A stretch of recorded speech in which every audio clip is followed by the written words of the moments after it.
Валентина Лаврова. Ключи к тайнам жизни. Место предисловия.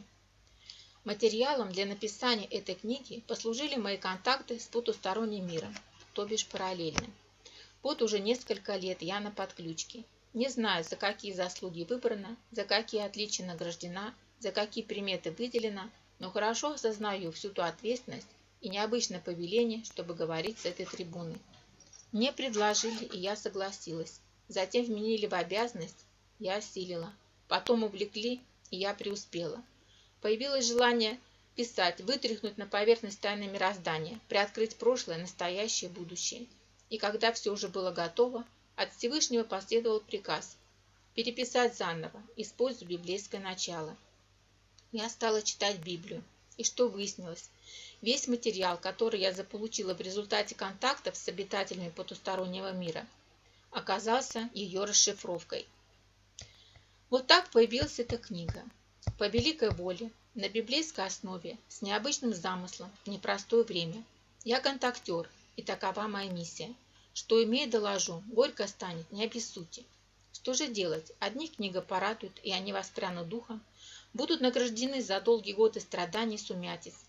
Другим станет горько, тягостно, но есть еще время подумать, посидеть на пороге. Человек разумный, ты вправе решать свою судьбу уже сам. Немало, дитя, твой возраст приличный. За тебя более делать этого никто не будет. Время вышло, остался переходный период, и космос закроет ворота. Не допустить остаться за их стенами, там только погибель, плач и скрежет зубов. Кавычки открываются. Не запечатывай слов пророчеств книги сей, ибо время близко. Неправедный пусть еще делает неправду, нечистый пусть еще сквернится, праведный дотворит правду еще, и святый да осветится еще. Все гряду скоро, и возмездие мое со мною, чтобы воздать каждому по делам его. Я есть альфа и омега, начало и конец, первый и последний. Кавычки закрываются. Апокалипсис, глава 22. В это последнее время человек не может устраниться, завязать глаза, заткнуть уши. Не скроется ни в пещере, ни в монастыре, ни в лесу, ни в пустыне. Доведено будет до каждого, старого или малого, богатого или нищего, знатного и не совсем. Донесется до всякого. Хочешь, не хочешь, выбор делать придется. Середины не получится.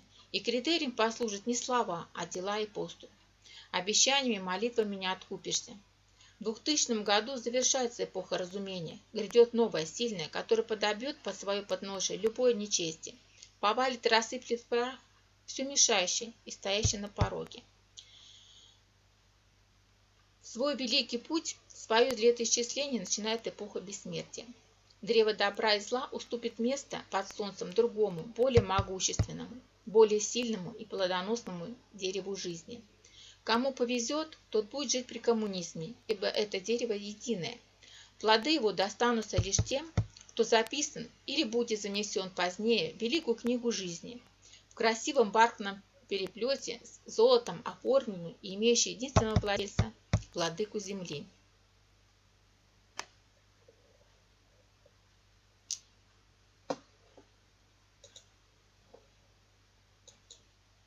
И ты голодный и нищий, избитый и гонимый, страдающий за правду и истину, не обернись, не поверни назад. Потерпи самую малость, не поддайся слабости и искушению. Власть сейчас не твоя, но недолго ей быть. Не пожалей силы, чтобы восстать, когда придет твое время. Твой долг сказать свое «Я». Не повернись. Ты страдаешь за дело и ради самого себя. Зато с какой легкостью, облегчением покинешь мир насилия, порока и разврата. Не пожалеешь ни о чем. Покинешь всех, уйдешь туда, где найдешь родство сильнее родства крови. Это родство разума, интеллекта и духа. Мир, в котором вдохнешь свободно, расправишь крылья. Отряхнешь былой прах и более не вспомнишь о тех тяжких временах, где борьба часто была тебе не по силам, без подмоги, непосредством.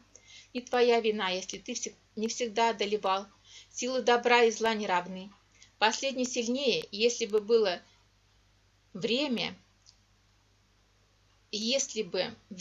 не было на стороне первых, а законы природы не на той же стороне, то неизвестно, как бы вся эта борьба противоположностей закончилась.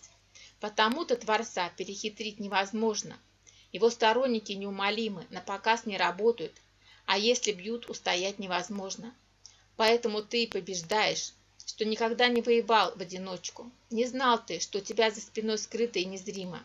Всегда на твоей стороне, для твоей защиты стоял космос, по крупицам выращивая тебя, опекая и воспитывая, оберегая и сохраняя, осторожно вел по эволюции, натаскивая уму-разуму, уча необходимым премудростям жизни. И ты человек добра, его награда за столь терпеливый поиск и труд. Не можешь ударить лицом в грязь, не можешь подвести. Ты станешь таким, как повелевает тебе твое предназначение, твой разум, твой Бог.